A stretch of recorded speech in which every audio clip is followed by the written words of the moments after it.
So our next lecture will be given by Dr. Stanley Whittingham. And Dr. Stanley Whittingham was born, as you can see, in 1941 in Nottingham in the UK. And he earned his doctoral degree in 1968 from Oxford University in UK. And after his doctoral degree, he moved over to the US and to Stanford. And later on, he stayed on in the US after his postdoc, in part for family reasons. And he moved to Exxon Corporation in the beginning of the 1970s. And later on, he came back to academia, and he's now a distinguished professor at Binghamton University, part of the State University of New York in the US. And he's also a director of the Northeast Center for Chemical Energy Storage. So please join me in welcoming Dr. Whittingham up on stage.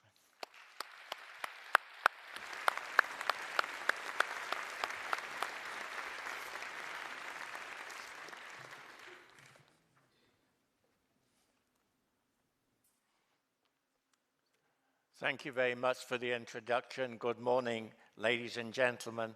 What I'd like to do is give you a little bit of the history, my history, and the history of electrochemistry. And on this first slide, I show you the folks that essentially trained me, helped me, and hopefully I gave a little bit back to them. Let's start at the very beginning. Volta, in about 1799, really built the first battery. And in return for that, he got his temple. Very nice prize. That was pre-Nobel times. And this is Lake Como in the background. If you go to the other side of his temple, you'll see the Alps covered in snow even in July. And on the right-hand side is really Michael Faraday, who was the father of electrochemistry. He gave us the foundations of electrochemistry. And he was based in London. But starting with me, you get into science because certain people get you enthralled and excited about it. And I went to a school in England. This is Stamford School. This is a school here. Okay? And I had two great teachers. Major Lamb, who taught me chemistry, and Squibs Bowman, whose pictures I've got here, who taught me physics. And one thing, putting this talk together, I found out very quickly, people didn't take many photographs in those days. It was very difficult to find photographs. But the school found in their archives, these are my teachers, and this was in 1960 when I graduated. And this is Squibs Bowman, this is Major Lamb, and here is the headmaster who played a key role because I got accepted into Oxford, but to get into Oxford you had to pass Latin. And he mentored me in Latin so I could get into Oxford and do chemistry there. So two other people played a key role in my scientific life. Peter Dickens was my advisor at Oxford, and unfortunately he passed away just 1 week before this prize was announced. And then at Stanford, Bob Huggins was my mentor, and here I was in inorganic chemistry. And as you heard in the previous talk, interdisciplinary research is critical. Metallurgy was part of inorganic chemistry at Oxford. And Hugh Roddery taught me metallurgy. Okay. And then I went to Stanford into the materials science and engineering department as a postdoc and then a research associate. And as mentioned in the introduction, that's where I met my wife and our two children, and the 4 grandchildren are all native Californians. So let's look a little bit about why I got involved and how really did the battery effort begin. And it began at Oxford, and it began looking at what we call tungsten bronzes. These are bright metallic materials, metallic conductors, and we showed that they showed very fast ion transport, and that was then going to become critical for battery research. And you can see here are 2 structures. These are tunnel structures, 3-sided tunnels, 5-sided tunnels, square tunnels, so we could design the transport for the ions depending on which tunnels they sat in. And here is one, the simple perovskite, all square tunnels. So we looked at these materials initially as catalysts, Some of you may remember this was a Sputnik era.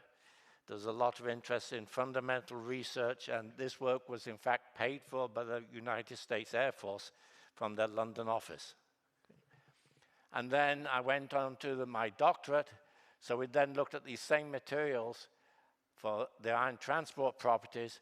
Initially, I was supposed to be looking at them for catalysts to convert coal gas to natural gas. But some of you older folks may remember in the summer, when I finished this 65, 66, Britain struck natural gas in the North Sea. So the Gas Council said, we're no longer interested in this research. Do whatever you want, you've still got the money. And don't bother reporting to us, okay?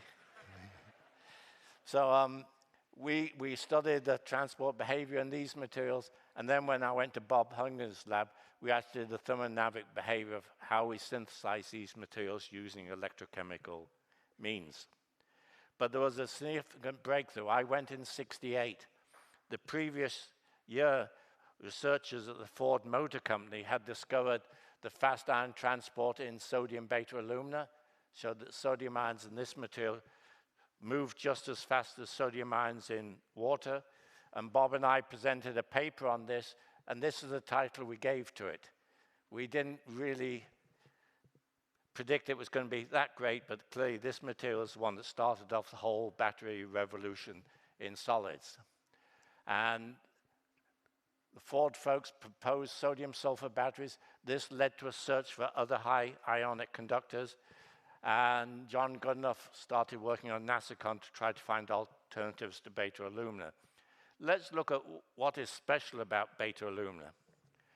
And there's some big names here. This is a layered structure. So 4 layers of oxygen in this very open structure, another 4 layers, very open structure. For many decades, this was considered to be just aluminum oxide. But it was Linus Pauling who worked out, said this material's got sodium in it, and it's the sodium ions that set in these layers, and I've shown them here in red. Okay? And what we found out later, this material has about 15% excess of these ions, and that's what lets the ions move very, very fast. But then came the real challenge. How do we measure how fast these ions move?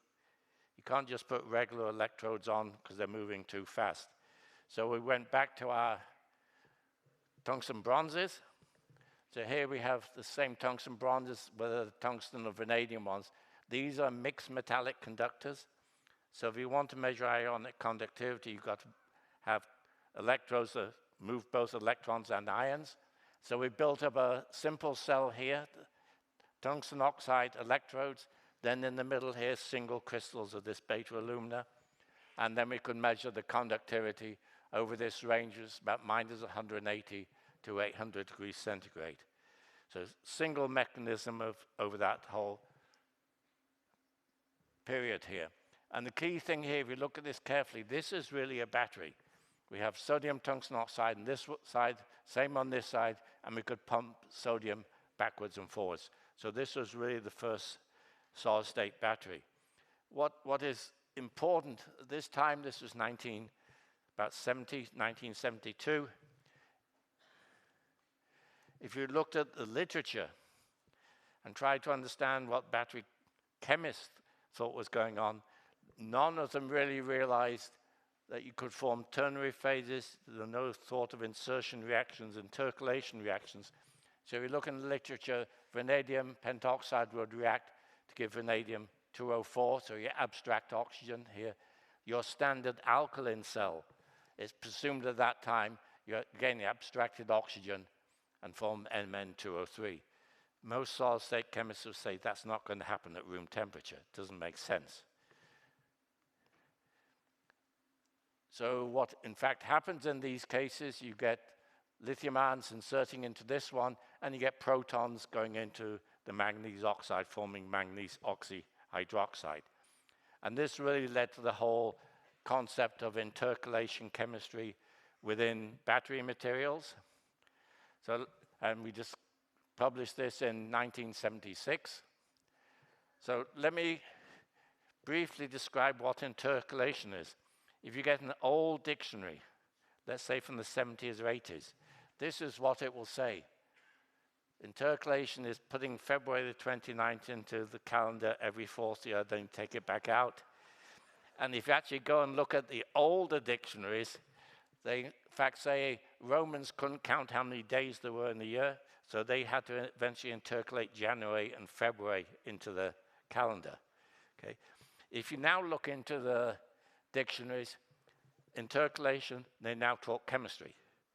So they talk about intercalation is the insertion of ions, guest species into some host lattice. So that is a generally accepted definition now, and this means reversible. If we're talking about these, we're talking about either molecules or ions can get inserted, and your host materials can be inorganic. And when we first published this book in 1982, I think it's one of the first papers that actually talk about intercalation of drugs into the helixes of DNA and materials like that. Let me briefly talk about TiS2. Ram did a great job of introducing it, so I can jump over this fairly quickly. But we've got a layered structure like TiS2. If you look at this, it's about 5.7 angstroms. You put lithium in, it expands by half an angstrom. So this are the ions going in here, and then you've got the electronic structure. The valence band is full, so the electrons then start filling into the conduction band. Clearly, as you fill this up, then the voltage you're going to get out of the cell drops somewhat. But there are some key aspects of this material that I want to show you. Here's TiS2. It has a layered structure exactly like this, exactly the same as cobalt oxide. Here are the lithium ions, and this would be TiS2. This is a semi-metal.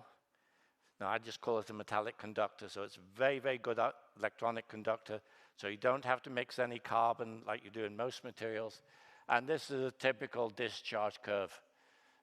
It goes down because we're filling the conduction band up. Then when you recharge, you follow exactly the same curve. And this is just the resistance of the electrolyte. And this is data from 1973. And this is the 76th cycle at that time. And for the younger folks in the audience, we had to build all our cyclers ourselves. There were no such things on the market. And everything was chart recorders, so you had to measure everything from paper. There's no nice computers in those days. Okay. And the other key thing I point out, because this is a good conductor, we got current densities of 10 milliamps per square centimeter. Typically, today it's about 1. Okay. So this was an ideal cathode, except for one thing. The voltage was a bit too low. And so we didn't need any carbon black in there, and there's no phase transition. So this is a single phase all the way. I should thank at this point some far-sighted companies. It was then Esso. It went to Exxon, and now is ExxonMobil. They were willing to invest in this technology. They were an oil company that wanted to be an energy company.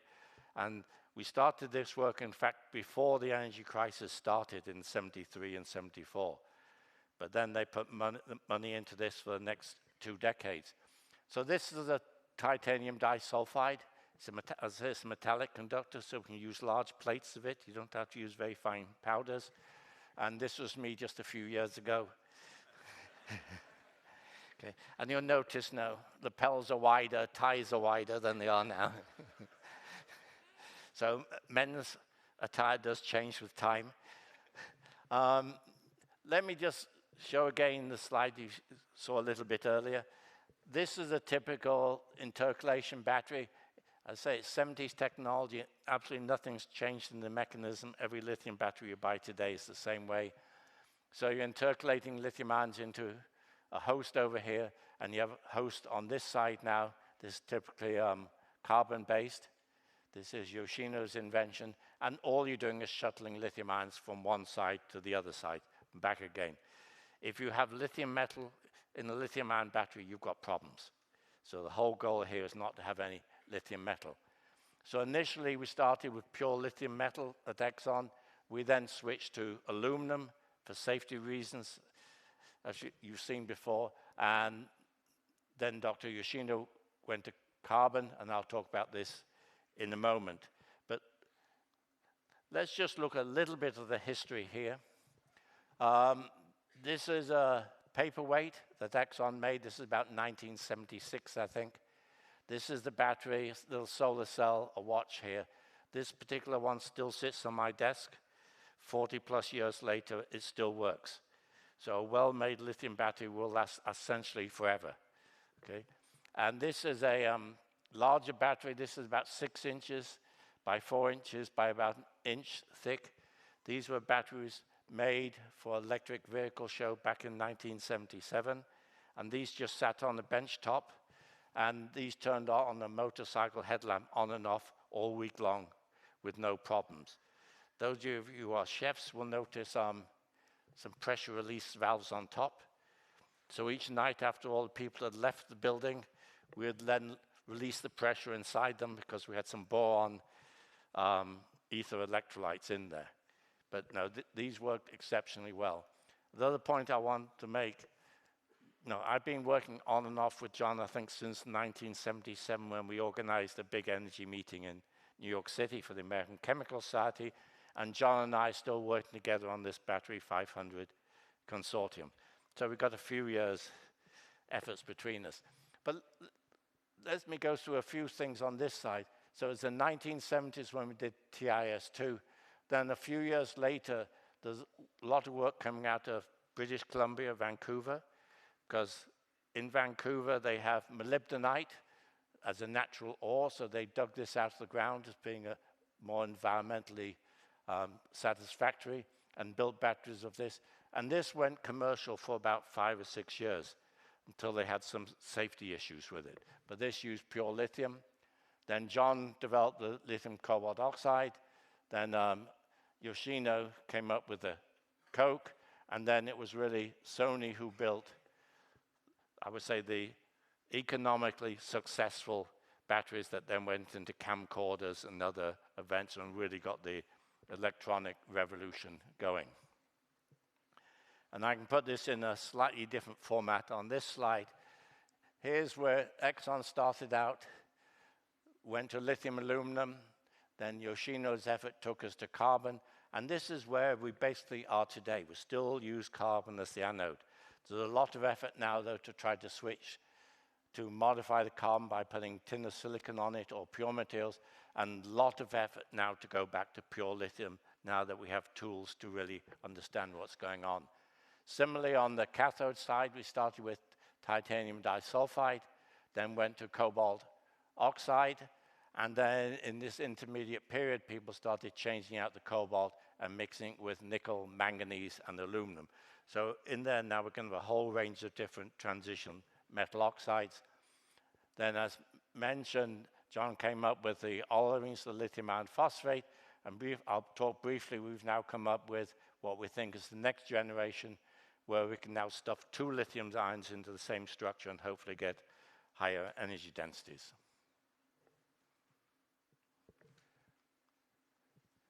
Now, one comment I've got from a number of people, okay, you've got the Nobel Prize, that means we don't have to do any more research on lithium batteries, it's all done. I have to remind them, no, we're not close to that. So if you look at what we get out of a lithium battery, we only get 25% of the theoretical energy density is in the practical cells. So there's a huge opportunity for us to move forward. One area where there's a lot of work now is to modify the carbon, because the carbon takes up half the volume of the cell. So we want to modify that. We need to get higher lithium contents, because right now the layered oxides, like lithium cobalt oxide, we only use 60 to 70% of the lithium.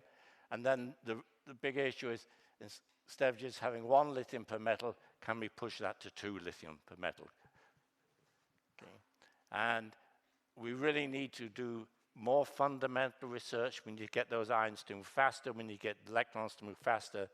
Then we can make thicker electrodes, reduce the number of current collectors, separators, and all the dead weight within the battery. So these are the layered oxide materials we're looking at. These are some of the phosphate tunnel structures we're looking at.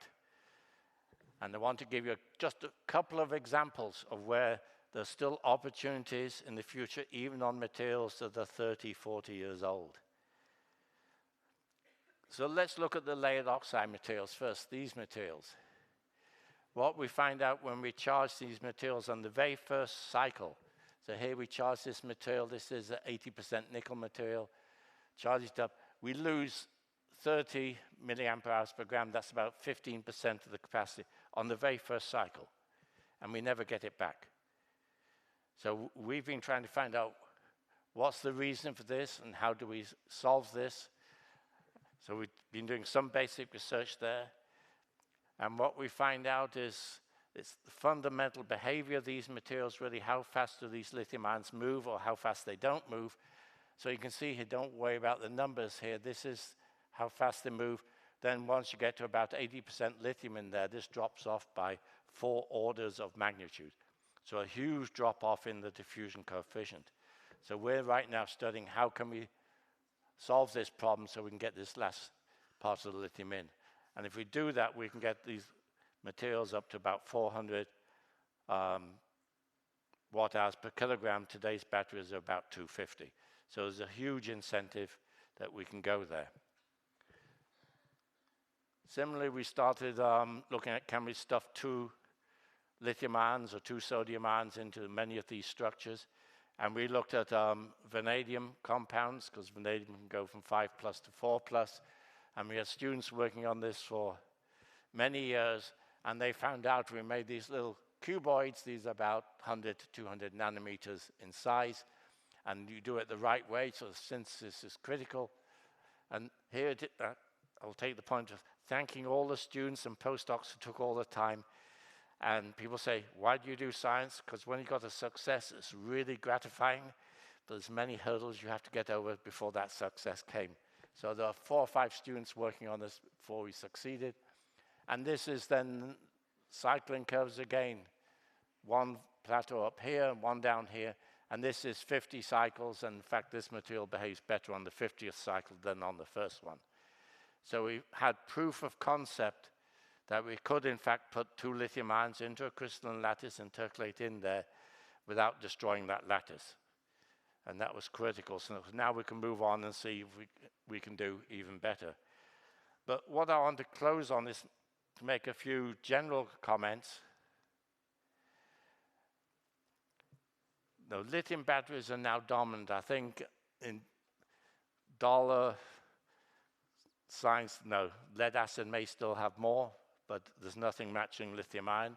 And I want to give a few examples here. My wife's in the audience. She will tell you that range anxiety is real.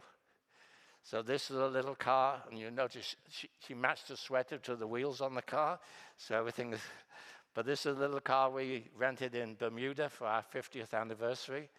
And what they warned us when we picked it up, if you go to the far end of the island, you won't be able to get all the way back. So we went to the far end of the island. They said there's a charging station there. We got there. Yes, there was a charging station there. They were still building it, though. So part way back, we found this other charging station.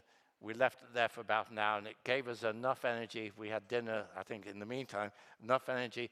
So by the time we went back to our hotel, it started beeping wildly with 3 miles to go, saying I'm out of electricity, but it still made it. So this is a key issue. And you all know about electric transportation. This is the Jaguar. And BAE Systems, which has an office in Binghamton, is where they make all the power systems and all the batteries for electric buses. They support the electric buses in London as well as in Binghamton. And the United States, Binghamton has the largest percentage of electric vehicles in their fleet of any town within the US. Okay. These are little systems. Just 2 weeks ago, I was just north of Seattle at a truck company. And this is a truck, and these are lithium-ion batteries. So this is what we call a 16-wheeler, a big truck. And this is the test tracks where they let us drive these trucks around. The test track, and the only comment was, don't go above 50 miles an hour, please. So we went around the track. But these are extremely powerful. They're very clean. And where they're testing these out now are in dockyards, where the trip is maybe 20, 25 miles to pick up the big trailers and ship them to the next shipping point. They're also making these garbage trucks, and it was what my daughter said, I want a picture of you of a Nobel laureate driving a garbage truck. But again, this is an all-electric truck, and this is a perfect scenario for electric vehicles that stop, go the entire time, lifting garbage cans up and down, so you've got regenerative energy in those cases. But as mentioned in the previous talk, batteries are really enabling the renewable energy situation. And this is the sunshine. We all know the sun shines when it pleases, and that looks like Stockholm. It's just like Binghamton. It doesn't come out too much in the winter. Okay. System here, this is a wind farm in West Virginia, and I think this is about 24 megawatt hours of batteries. They use this to both smooth the wind farm and to shift the load to when it's really needed. And on the right-hand side here, this is a system. We took this picture in August this year, just south of Saratoga Springs in New York, next to two utility stations.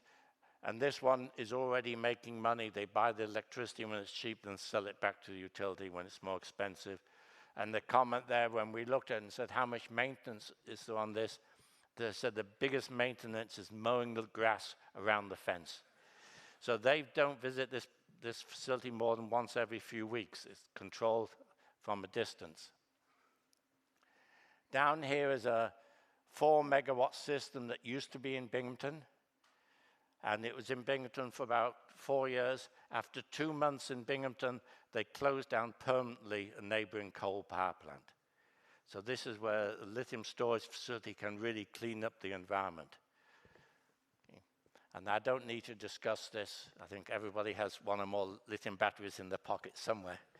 But what energy storage is going to enable is renewable energy. It's going to make it cleaner, more sustainable, and it's going to allow us to mitigate global warming, which I would say these days, I call it more global messing up, because you get more cold periods, more hot periods, it's all mixed together.